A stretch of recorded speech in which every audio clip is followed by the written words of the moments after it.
Bueno, Brenda, ¿me escuchas?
Hola, buenas tardes, ¿sí me escuchan?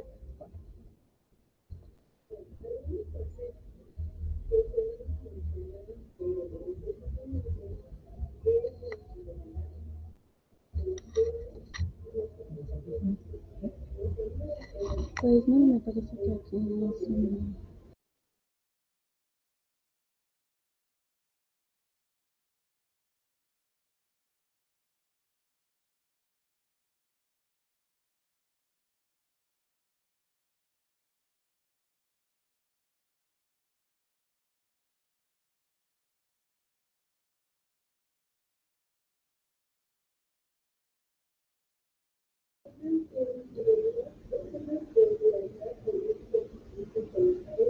Hola, buenas tardes. Ya en unos momentos empezando, me parece que tenemos unas situaciones de audio. ¿Ustedes me escuchan?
¿Ya me escucha?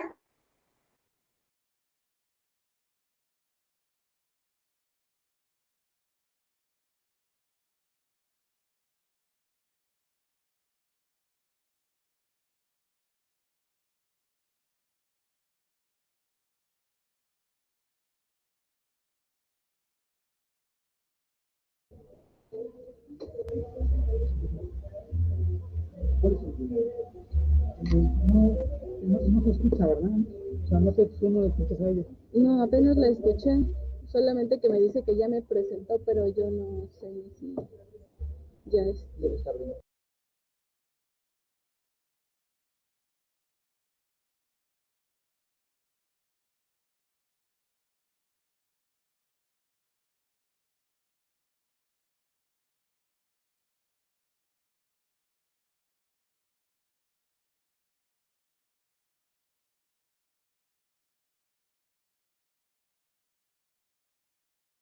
¿Sí me escucha, Lee? Sí, Brenda, solamente que no sé si tú me escuchas.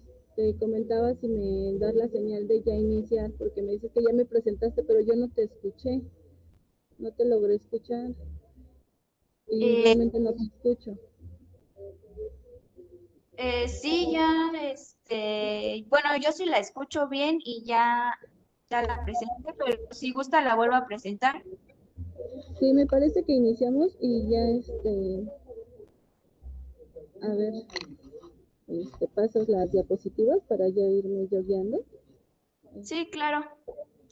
Ah, ok, bueno, entonces ya iniciamos.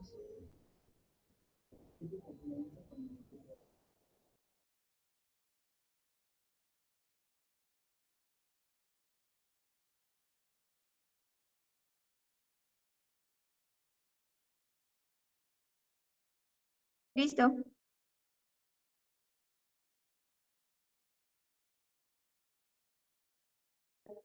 Tiene su micrófono apagado. ¿Listo? Ya me escuchan, ¿no? Y ya la escuchamos. Muchas gracias, Brenda, qué amable eres. Bueno, hola, buenas tardes. Mi nombre es Janet Durán. Bueno, soy psicóloga. Eh, Me especializo en temas de violencia. Eh, es por eso que, bueno, sale este tema que ahora voy a presentar respecto a lo que es violencia y confinamiento cuando el peligro está en casa. ¿Sí? Bueno, vamos a la siguiente diapositiva. De inicio, en la portada pues, vimos una imagen. Voy a estar transmitiendo durante las diapositivas algunas de estas imágenes que pertenecen a una página de Instagram que realizó, este proyecto lo realizó una mujer llamada Isabel Fernández con el fin de ilustrar digitalmente la violencia que se vive durante el confinamiento, específicamente hacia la violencia de género. Bueno, tenemos que la violencia ha existido siempre y es ancestral. Es decir, podemos hacer un recorrido de las guerras que han sucedido en el transcurso de la historia y estas guerras tienen, pues bueno, con ello pues un acto violento, ¿no? Entonces, este acto ha sido siempre. Sin embargo, la violencia se ha ido destacando como uno de los síntomas más destacados del mundo actual. ¿Sí? Una psicoanalista argentina que se llama Silvia Oms la llama como la violencia posmoderna. Esta violencia la llama como aquella que se infiltra por doquier, que es ubicua y que no tiene límites. Es decir, esta violencia se encuentra en todas partes, y a su vez en todas partes, en todos momentos y representada de diferentes formas. Ajá.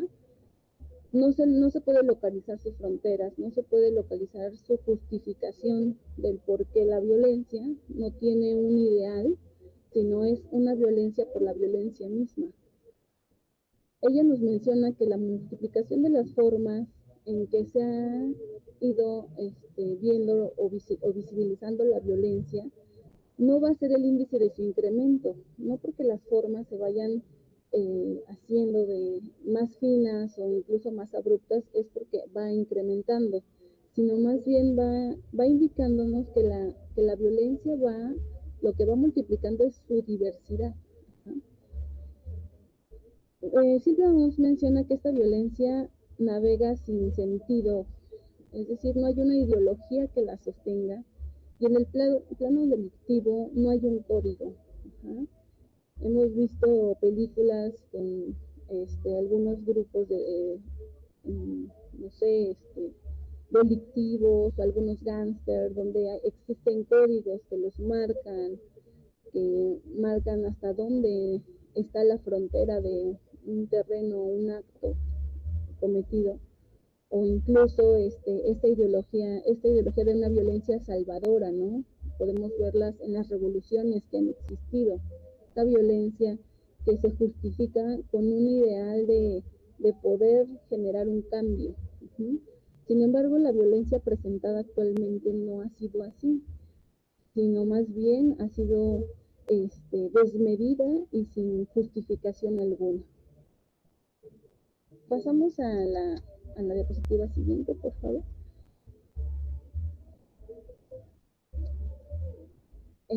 Bueno, la siguiente diapositiva, por favor.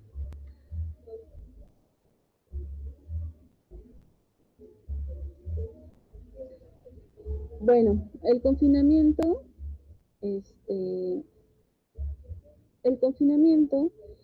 ha permitido que actos que estaban normalizados y opacados por la cotidianidad se muestren y se descubran a la mirada de las personas. ¿Qué ha pasado? Bueno, el hecho de que lo cotidiano nos muestra una forma de violencia en las calles, ajá, el acto delictivo, los grupos criminales, ajá. Sin embargo, bueno, esos actos son visibilizados constantemente y a diario. Pero esta cotidianidad y estos actos solamente vistos permiten que otros actos violentos pues se oculten o se vean normalizados, ¿no? Por el día a día. Es decir, aquí en esta presentación lo que vamos a resaltar es el acto violento que salió a la luz y se permitió ver a partir del confinamiento. El confinamiento inicia, todos lo sabemos, como una cuarentena y va tomando un sentido diferente con el paso de los días. Ajá. Esto como, bueno, pues el paso de los días, el paso del tiempo va dando ya no una cuarentena, sino un confinamiento permanente. Y también, pues, esto es respecto a la letalidad que el virus va causando. Uh-huh. Este evento que llega de golpe, pues genera cierto cambio en las rutinas de todos. Ajá. Aquí tenemos que este vacío, ajá, porque el confinamiento también genera un vaciamiento de las calles, del espacio público, de los lugares de trabajo, genera una pausa, un espacio para dar voz y rostro a aquello que se mantenía en silencio. Es decir, da una pausa a estos espacios públicos, a lo cotidiano, y permite que se visibilicen otros como son el abandono, el encierro, el aislamiento, los golpes, los actos de secuestro e incluso los actos de asesinato, ¿no? Bueno, este confinamiento viene tan disruptivo, siguiendo, este confinamiento viene tan disruptivo, ajá, que viene a desquebrajar aquello que nosotros veíamos como nuestra realidad. Siguiente diapositiva, por favor. Viene a desquebrajar esta noción que se tenía como realidad. Pone en cuestionamiento y en entredicho los límites de lo real. ¿Qué van a ser los límites de lo real? El cuerpo y la finitud humana. Es decir, pone en cuestionamiento del cómo un virus entra en nuestro cuerpo y nos muestra que, bueno, la finitud está en el día a día, es decir, en cualquier momento pues puede ser letal y pues podemos perder la vida, ¿no? Resulta difícil dar nombre a lo que ocurre, ajá. Las representaciones simbólicas que teníamos de lo que son nuestros espacios comienzan a cambiar y este cambio requiere una resignificación de los mismos espacios y las formas de interactuar con el otro. Ajá. Parece incluso que vivimos en una película, ¿no? Donde los vemos avanzar a través del mundo letalmente, vemos las muertes constantes día a día, vemos los cambios que se generan en la convivencia de las naciones. Entonces, esto resulta difícil ver asimilar qué está ocurriendo de inicio. Siguiente diapositiva, por favor. Bueno, entre los espacios que comienzan a dar un significado diferente son la vivienda. Este espacio donde podemos vivir de manera familiar o en grupo, que de inicio era un espacio de entrada y de salida, es decir, solamente llegábamos, se prestaba para el descanso, incluso para llegar, descansar, convivir con nuestro grupo, convivir con nuestra familia, se convierte en un lugar de una permanencia, ya un lugar de permanencia. Es decir, ya no hay esa entrada y la salida que se tenía de inicio, sino esta permanencia hace que de frente o en conjunto se conviva y se encaren las problemáticas que pues en este espacio se generaban con anterioridad, ¿no? O incluso detonen otras. Aquí cito un párrafo donde Freud menciona, citando un pasaje de Schopenhauer, que se llama los puercoespines en invierno, solamente que Freud le da una connotación diferente. Dice, lo voy a citar, dice, los seres humanos somos como puercoespines en invierno. Si nos alejamos mucho, nos morimos de frío. Pero si nos acercamos demasiado, nos pinchamos. Nuestros vínculos están caracterizados por la ambivalencia entre el amor y el odio. Bueno, esto nos da a ver que el hecho de la permanencia en casa o la permanencia en el lugar donde vivimos con nuestro grupo familiar o con nuestro grupo en general, puede generar situaciones también de tensión, puede desbordar o en este caso detonar conflictos condiciones que ya se tenían, o incluso generar otras nuevas formas de angustia, ¿no? Siguiente, por favor. Es decir, la casa ya no es un espacio en el que se entra y se sale, sino es el lugar de trabajo, el lugar de estudio, el lugar de entretenimiento, lo cual, pues bueno, parece ser también causar una falta incluso de privacidad, ¿no? Privacidad que, pues, todo ser humano necesita. Bueno, hay 4 cosas importantes hasta este momento, que hay que resaltar del confinamiento. 1, que es el vaciamiento de los espacios públicos. 2, la interacción más cercana entre los integrantes de una familia o de un grupo. 3, esto es muy importante, las noticias que prevalecían en los medios antes ya no son noticias, sino aquí la única noticia que podemos ver en las redes sociales, en la televisión, en los medios de comunicación, es sobre la pandemia. Parece no haber otro tema más que ¿no? Sobre la pandemia y lo que se desencadena con ella y en ella. Lo que mencionaba con anterioridad, la pandemia viene a generar nuevas condiciones de vida, viene a generar otros conflictos que no se tenían en casa, pero ahora ya se tienen, o también viene como detonador de los que ya estaban. Es una condición que se agrega más. Por ejemplo, si en un grupo o familia se tenía la condición de falta de empleo, de violencia intrafamiliar, bueno, la pandemia viene a agregarse como una condición más a ese grupo, ¿no? Entonces, y la última es, la mirada se dirige a aquellos actos que se quedaban ocultos detrás de las puertas. ¿Por qué estos actos ocultos detrás de las puertas? Bueno, pues vamos a ver más adelante a qué me refiero. Siguiente, por favor.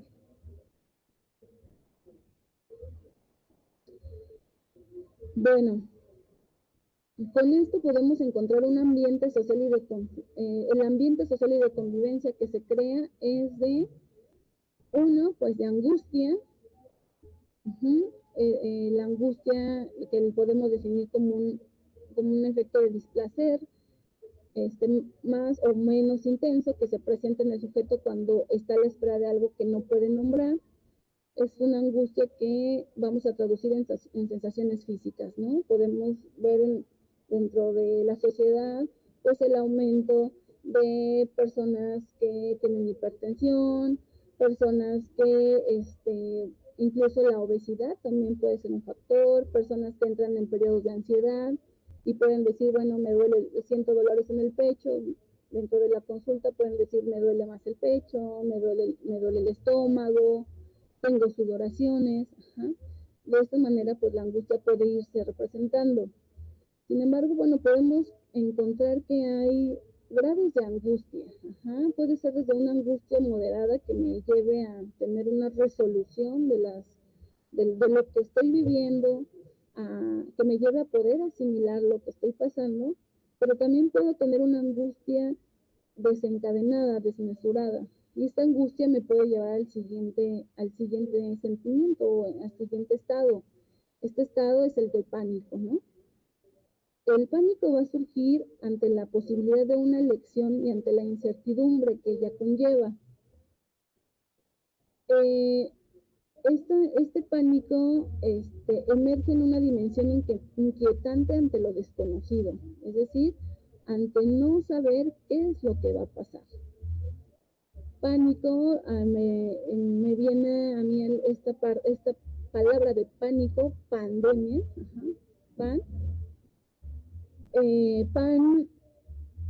pánico significa, viene del griego pánicos, y pánico significa, hace alusión a un dios griego que se llamaba Pan. Este dios es representado, lo podemos ver en algunas artes visuales, como un dios representado por mitad fauno, cuerpo y cara de fauno y patas de cabra. Entonces se dice, esta historia es muy interesante, se dice que este dios se presentaba a los viajeros, que iban caminando, y en cuanto los viajeros se encontraban en una encrucijada, es decir, en un camino bifurcado donde no sabían hacia dónde seguir, elegir uno o el otro, este dios se les presentaba y les generaba una sensación de miedo. El aspecto, aparte de que tenía este dios, generaba también miedo, pero les generaba una sensación de miedo ante elegir hacia dónde seguir avanzando. Entonces, me parece interesante esta palabra de pánico, pandemia, hacia dónde elegir, hacia dónde movernos, ¿no? Cómo se presenta el miedo ante la incertidumbre y qué vamos a elegir en estos momentos de lo que se vive. El pánico actúa como un sentimiento de indefensión. La indefensión va a permitir que las elecciones que tomemos sean pues ya sea con premura, sean no pensadas, sean llevadas al acto sin pasar por el pensamiento. Entonces, bueno, eso va a ocasionar una pulsión desbordada que, claro, va a ocasionar un acto violento, ¿no? Siguiente, por favor. Bueno, otro sentimiento que se vive actualmente es la paranoia social. La paranoia voy a definirla como la define Silvia Ohm en este libro que se llama Las violencias. Dice, es un momento en que los otros pueden transformarse súbitamente como enemigos, porque son potencialmente adversarios. Cualquier indicio basta para generar sospechas.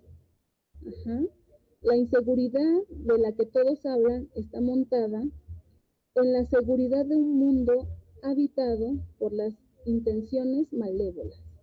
Es decir, el sujeto paranoico va a pensar que cualquier acto que, o sea, va a tener la certeza de que cualquier acto cometido va a ser en contra o para su o para dañarlo. Ajá. Esta autora dice que la paranoia social como defensa ante la violencia termina alimentándola. Es decir, los actos violentos ocurridos durante la pandemia van a actuar como un mecanismo de defensa como para defenderse, pero van a terminar generando más violencia. Uh-huh. Dentro de la paranoia vamos a encontrar 4 tipos de paranoia. Entre ellos va a ser la persecución, es decir, sentir que alguien o algo te persigue. La heteromanía, que va a ser, que significa que sientes que todos están enamorados de ti o te están mirando. Ajá. La tercera va a ser la celotipia. Y el cuarto va a ser el delirio de grandeza. Uh-huh. Y pues bueno, podemos notar en esta pandemia que pues podemos encontrar un poco de estos 4 tipos, ¿no? Por ejemplo, el de la persecución. El hecho de sentir que en cualquier momento te puedes contagiar de COVID o que está en todas partes. O que lo puedes portar en las manos, o que pueden estar en tus compras, o que puede estar en cuando el mensajero te lleva, en la mensajería, puede estar en todas partes, ¿no? Que en cualquier momento te puedes enfermar o te pueden enfermar, ¿no? La otra que podemos encontrar también es el delirio de grandeza. Muy curiosamente también encontramos personas que creen que no les va a pasar nada. Es decir, que nunca se van a enfermar o que el virus no les hace nada, ¿no? Que se lo van a quitar con un trago de tequila o con un vaso de vodka. Entonces, esto también lo podemos encontrar. Esta situación donde el paranoico cree que pues no puede ser intocable, ¿no? Otra situación también que hay que resaltar del paranoico es que no cree en el otro. Ajá. En el paranoico no hay creencia, sino certeza. Al no creer en el otro, ajá, al no dar crédito a otro discurso más que el propio, pues va a generar también situaciones de peligro, o ponernos en situaciones de peligro o también de generar violencia. Ajá, por ejemplo, se habla mucho de la vacuna o de los tipos de o las prácticas de higiene y seguridad que hay que llevar, ¿no? Día a día, ¿no? Desde el lavado de manos, uso de cubrebocas, ajá. Entonces podemos ver que estas personas pues no llevan las medidas de seguridad, no llevan a cabo como las reglas sociales, por la creencia de la certeza que ellos tienen de que pues no les va a pasar nada. Sin embargo, ponen en peligro a otros, ¿no? Encontramos a estos portadores sanos. Entonces, bueno, ese sería un ejemplo.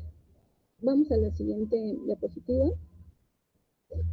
Otro sentimiento que se puede tener durante esta pandemia es el duelo, ¿no? El duelo, como sabemos, es el estado que se desencadena a partir de una pérdida de una persona, un lugar o un ideal. Ajá. Durante el confinamiento, pues, no solamente se tiene el duelo de las personas que se perdieron durante los meses más fuertes de la pandemia o el año más fuerte que fue el año pasado, ¿no? Ahora, pues, ya se han generado ciertas otras medidas y formas de poder sobrellevarla, ¿no? Sino viene desde la pérdida de los seres queridos hasta la pérdida del empleo, viene el hecho de no poder trasladarte a tu trabajo, ajá, tal vez haces home office, pero también el hecho de no poder acudir a la empresa donde estabas, bueno, pues también genera pérdida para algunos, es una pérdida de un espacio propio, ¿no? Un espacio pues donde llevar, desenvolverte profesionalmente, sino para muchas mujeres o incluso para muchos hombres, bueno, el hecho de estar en home office implica no solamente desenvolverse como profesional ante la pantalla, sino a la vez estar atendiendo las demandas de los infantes, estar atendiendo las necesidades que hay estar en casa o lo que implica estar en casa, que es llevar un orden, una limpieza, ¿no? Entonces parece ser pues Oye, un me poco vi ahí una borroso silla, ¿verdad? qué se está haciendo, ¿no? Bueno, este duelo, bueno, ha provocado dolor, pena, bueno, este duelo se puede identificar con, pues, el dolor, la pena de perder algo querido, algo preciado, y pues el retraimiento, ¿no? Podemos ver también muchas personas como ensimismadas. Ajá. Sin embargo, bueno, se le ha dado tanto peso al duelo o a la pérdida de incluso la pérdida de la normalidad que antes llevábamos, porque ahora ya estamos en la nueva normalidad, que hay que ver también que la tristeza es inherente a la especie humana. Ajá. Esta tristeza puede llevarse a cabo de otras maneras, y también ver que, pues, como parte del ser humano, pues también se le puede dar otro significado. Bueno, y el último sentimiento que quiero, digo, no son los únicos, voy a ver más estados, pero el último que quiero abordar es el de la segregación. La violencia que surge de la segregación, nos dicen, esta autora, Silvia Oms, lo repito, se funda en que lo extraño o lo diferente no es uno mismo, ajá, sino el prójimo al que se tiene que eliminar. O sea, resalto esto, sino el prójimo al que se tiene que eliminar. Podemos ver la segregación de muchas maneras. Para empezar, las medidas de higiene y seguridad que se han creado durante la pandemia, pues hay que ver tan solo si son inclusivas, ¿no? Hablando de inclusión y de interculturalidad, podemos ver que no todas las personas o todos los lugares tienen acceso a lo que es el agua o es el jabón, ajá, que no todas las personas tienen la capacidad, en este caso, de poderse lavar las manos, sino que hay personas que necesitan la ayuda de otro, ¿no? Entonces, desde ahí comienza una segregación, ¿no? ¿Para quién es la pandemia y quién la puede sostener incluso, ¿no? Hablaban hace un momento en otras conferencias de sostener una pandemia económicamente. O sea, personas que a lo mejor pueden pertenecer tienen un acceso laboral permanente donde se les sigue pagando, pues bueno, tal vez fue más llevadera, pero hay algunas personas, por ejemplo, hablando de un comerciante, un despachador de gasolina, que pues bueno, parece que la pandemia pues realmente lo único que vino a afectar pues fue su estado financiero de alguna manera, ¿no? Bueno, vamos a continuar con unos casos ejemplos para poder dar cara y dar voz a esto que vengo hablando, ¿no? El primer caso que les quiero presentar es el caso del niño Dylan, de 2 años, en Chiapas, ¿no? Este caso me pareció muy interesante porque es un niño que se pierde, que lo roban, ajá, lo roban de un mercado de San Cristóbal de las Casas, y su mamá le dice, bueno, la narrativa del caso es que su mamá le dice que vaya a unos metros con su abuelita y lo acompaña a su hermana de 5 años, ¿no? Entonces al puesto nada más llega la hermana, pero no llega el niño. Entonces, este niño es buscado y la mamá pues recurre a las autoridades para hacer la denuncia. Sin embargo, no tiene éxito, no tiene alguna respuesta. Uh-huh. Entonces, al verse pues angustiada por saber dónde está su hijo, quién se lo robó, pues recurre a otras asociaciones y a grupos activistas para que puedan apoyarla. Perdón, voy a tomar un poco de agua. Entonces, ya, pues bajo la presión de estos grupos, la autoridad comienza a actuar, y pues se logra ver en la cámara que una niña de 12 años se lo llevó y lo entregó a otra mujer. Al realizar la investigación más a fondo, se encuentra que esta mujer a quien se lo entregó pertenece a un grupo delictivo, ajá, que se conforma de 5 integrantes, todos son de la misma familia, y se dedican a explotar infantes, ¿no? Es decir, llegan a dar con la casa donde vive esta señora, y bueno, encuentran alrededor de 23 niños en estado de desnutrición, de falta de higiene, de falta de condiciones para su desarrollo, incluyendo bebés. Y pues bueno, se dan cuenta que estaban en una casa en el centro de San Cristóbal y pues nadie lo sabía, ¿no? O sea, no estamos hablando de 2 niños, estamos hablando de 23 niños, ¿no? Incluyendo bebés. Entonces, bueno, más adelante, bueno, se resuelve el caso y esta señora se lo da a otra señora que pues, era de un pueblo cercano, que no podía tener hijos, ¿no? Entonces se le hizo fácil, pues, como vendérselo. Entonces, bueno, ahí encontramos el primer caso. El segundo caso que me gustaría ilustrar es el de unos hermanos en Francia que saltan por la ventana. Son 2 hermanos, uno de 3 años y el otro de 10, que empieza a incendiarse su hogar y al no saber para dónde recurrir porque sus padres salieron y los dejaron encerrados, piden auxilio por la ventana y encuentran pues vecinos que los empiezan a escuchar, los vecinos empiezan a aglomerar alrededor de 5 pisos más o menos y piden ayuda, entonces los vecinos pues les dicen pues salte, ¿no? Aquí nos agarramos. Entonces el niño de 10 años, el mayor, avienta a su hermano por la ventana y después se avienta él, ¿no? Entonces, imagínense, o sea, este acto de encierro y pues también desatención, ¿no?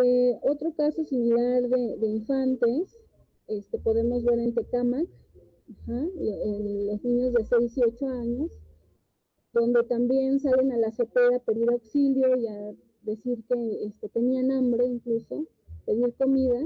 Los vecinos se logran percatar que están gritando y pues bueno, ya al acudir las autoridades, pues notan que estos niños atestiguan que su tía cada semana los deja encerrados, los amarra del cuello y de las manos para irse a Hidalgo, ¿no?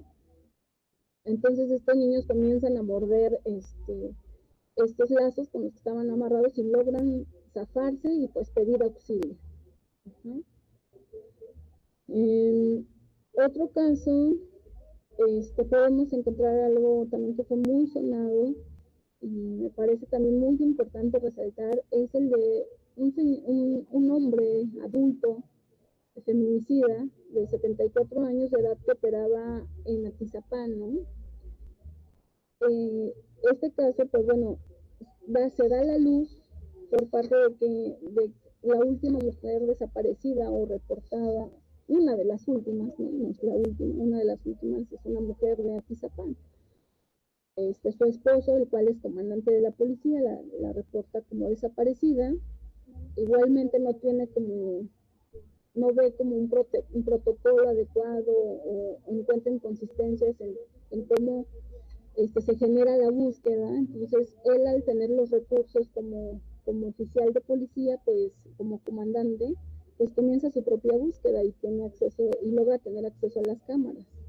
Entonces se da cuenta que su mujer, su esposa, la última vez que acudió, fue a un lugar donde vivía este hombre, ya que este hombre en la colonia era considerado pues como una persona de tercera edad al cual se le apoyaba, ¿no?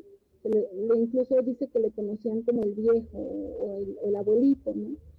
Entonces esta mujer va a dejarle de comer y encuentra en los videos que pues ya no sale de esa casa. Entonces este hombre acude a la casa y el señor, este feminicida, Arturo se llama, me parece, lo invita a pasar y le dice, no, pues aquí no hay nada. Entonces al marcar este hombre al teléfono de su esposa, pues lo escucha en un sótano que había en la casa y este asesino intenta escapar y pues bueno, ya lo estaban esperando pues también otros elementos de la policía, ¿no? Entonces con esto se descubre que este hombre opera desde los años 90, o sea, y él confiesa alrededor de 30 asesinatos y se descubren alrededor de 18 cuerpos en su casa, ¿no? Entonces, imagínense ¿Cuántas décadas pasaron? Por último, podemos encontrar el caso de la maestra que es agredida físicamente por su pareja mientras imparte clase virtual. Bueno, este audio fue viralizado en las redes sociales. Una maestra de inglés de una universidad del Estado de México está dando la clase y pues bueno, se escucha el audio como su pareja comienza a violentarla verbalmente y más adelante pues se escucha como la violenta físicamente, ¿no? Se logran escuchar pues los diálogos donde la maestra pues le pide a este hombre que se detenga, ¿no? Que está en clase. Entonces, bueno, al viralizarse, bueno, pues se logra como dar un apoyo a la maestra y pues bueno, los alumnos pues entran ahí como un factor muy importante de apoyo, ¿no? Lo dan a conocer y pues reportan a las autoridades pertinentes, entre ellas las autoridades de la escuela. Bueno, en estos cinco casos, o sea, podemos notar o podemos resaltar pues lo que trata este tema, ¿no? La violencia y el confinamiento. O sea, el acto violento que se da, que se genera, porque no sabe, muchos niños en este caso se quedaron, del confinamiento se han quedado en casa porque sus padres han tenido que salir a trabajar. Entonces, pues bueno, eso fue una condición que se generó a partir de la pandemia. O también podemos ver que salen a la luz el espacio de la vivienda, el del hogar, ya no es un espacio, de ser un espacio privado pasa a ser un espacio público.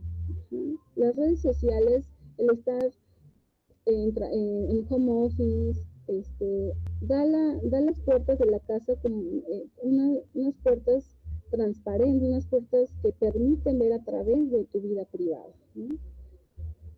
Podemos ver desde los casos chuscos donde hay personas que están dando una clase, una conferencia, y pues bueno, pasan atrás los niños, o los niños pasan, mamá, dame cereal, ¿no? A ver actos como como el de la maestra, ¿no? Entonces se comienzan a visibilizar aquellos que se encontraban ocultos, ¿no? Seguramente pues esto fue como un detonante para que emergieran también situaciones de violencia, ¿no? Los sentimientos que hablábamos anteriormente como pánico, angustia, paranoia, pues bueno, parecen generar una pulsión desbordada hacia el qué hacer y al no saber cómo actuar, ¿no? Y pues el no saber cómo actuar pues genera también este tipo de casos violentos. Por ejemplo, cómo dejar a unos niños amarrados, ¿no? O cómo dejarlos encerrados. Entonces, bueno, pues me permito decir que bueno, es por eso que esto viene a la reflexión y pensar qué ha estado sucediendo, qué ha pasado, qué se ha desencadenado con este confinamiento y el vaciamiento de las calles también. El vaciamiento ha permitido pues poder dejar de ver lo público y también echar la mirada hacia lo privado, qué se vive en casa. La siguiente, por favor. Bueno, para concluir, me gustaría decir lo siguiente. Primeramente, que la angustia requiere de un borde que marque su frontera para poder apalabrarla. Es una posibilidad. El poder apalabrarla resulta como una posibilidad para no entrar en pánico. El poder generar otro tipo de discursos, ¿no? O incluso articular la palabra con lo que se vive, pues también da una posibilidad a no poder generarla, ¿no? La siguiente es dar voz al acto violento. El dar voz al acto violento nos va a permitir resignificar la vivencia y abrir posibilidad a otras realidades.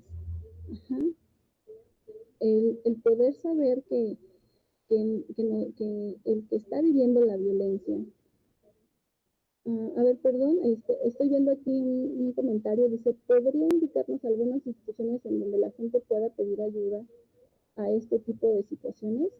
Sí, claro que sí, ahorita vamos a concluir y claro que puedo decir en dónde, ¿no? Uh-huh. Bueno, vamos a seguir con las conclusiones. Regresamos a la diapositiva anterior. Ajá. Dice otra, también podemos ver que las estrategias de investigación a nivel federal para los casos de violencia y personas desaparecidas continúa siendo un acto violento. ¿Por qué un acto violento? Bueno, todos estos casos que mencioné, podemos encontrar un factor en común, que es la irregularidad o la falta de llevar un protocolo adecuado para atender una desaparición, ¿no? Para atender lo que es un acto violento. También podemos encontrar la falta de sensibilidad hacia la víctima. Alrededor del 70% de los casos cometidos por actos violentos hacia las víctimas quedan impunes.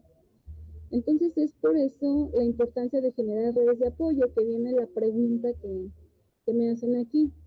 Estas redes de apoyo pueden ser familiares, es decir, tener un familiar con el que siempre se esté en contacto y se estén platicando el día a día, el cómo están. Ajá. Pueden ser sociales, ajá, grupos de amigos, grupos de amigos donde ustedes se sientan seguros, se sientan escuchados, se sientan apoyados. Ajá.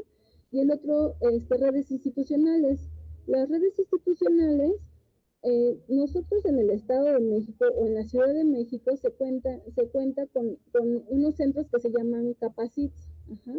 Estos Capacits son enfocados especialmente para atender situaciones de violencia. Uh-huh.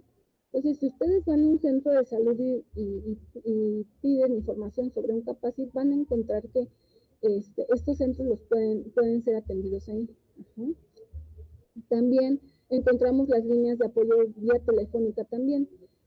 Todas las universidades, o al menos las públicas, por ejemplo el IPN, la UNAM, la UAM, uh-huh, la UACM, ajá, han generado líneas de apoyo para no solamente para los adolescentes o para los jóvenes que se encuentran cursando la universidad, sino también para las personas abiertas al público. Ajá.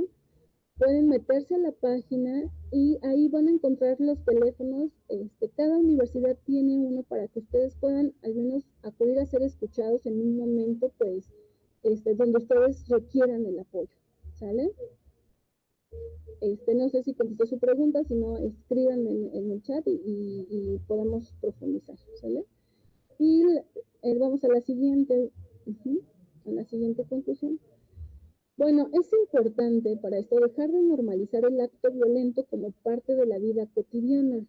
El consumir violencia también permite que se siga generando.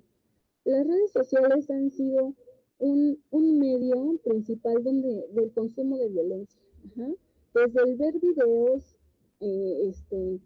por ejemplo, ver videos viendo actos violentos hacia animales, hacia personas, desde también consumir videos donde ahora ya se realizan deportes extremos, ¿no? Que ponen en peligro la vida, hasta ver el acto violento sobre la comercialización la comercialización del acto sexual. Entonces, todas estas aplicaciones o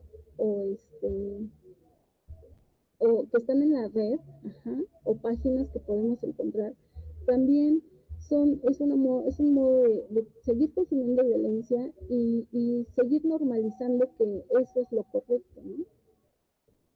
Para concluir, quiero terminar con una cita. Es en relación a un trabajo que realicé en el 2017. Ajá, fue un taller elaborado con mujeres jóvenes, en relación a poder ver el significado de ser mujer en la sociedad contemporánea. Entonces, parte de las conclusiones, una de ellas fue esta. Te las leo.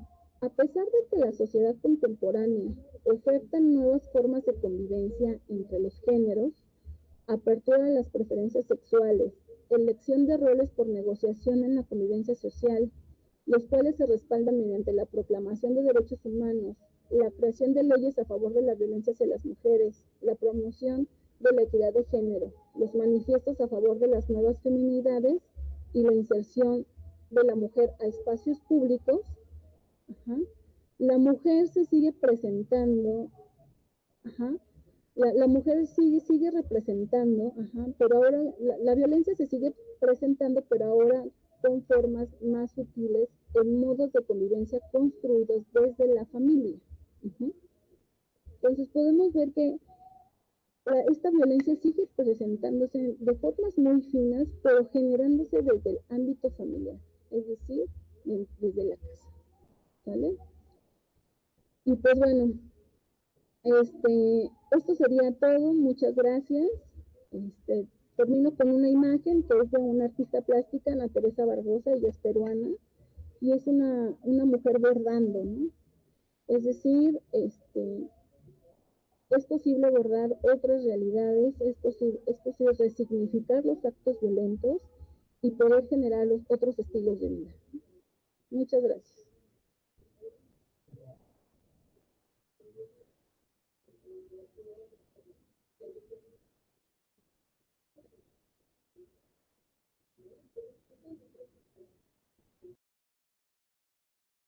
¿Sí me escucha? Sí, aquí estoy, Brenda. Muchas gracias. Okay. No sé si alguien tenga alguna pregunta o duda o comentario que le quieran hacer a la licenciada Janet.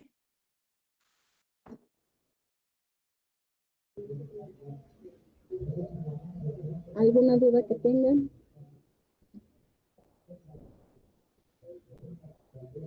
No, ninguna.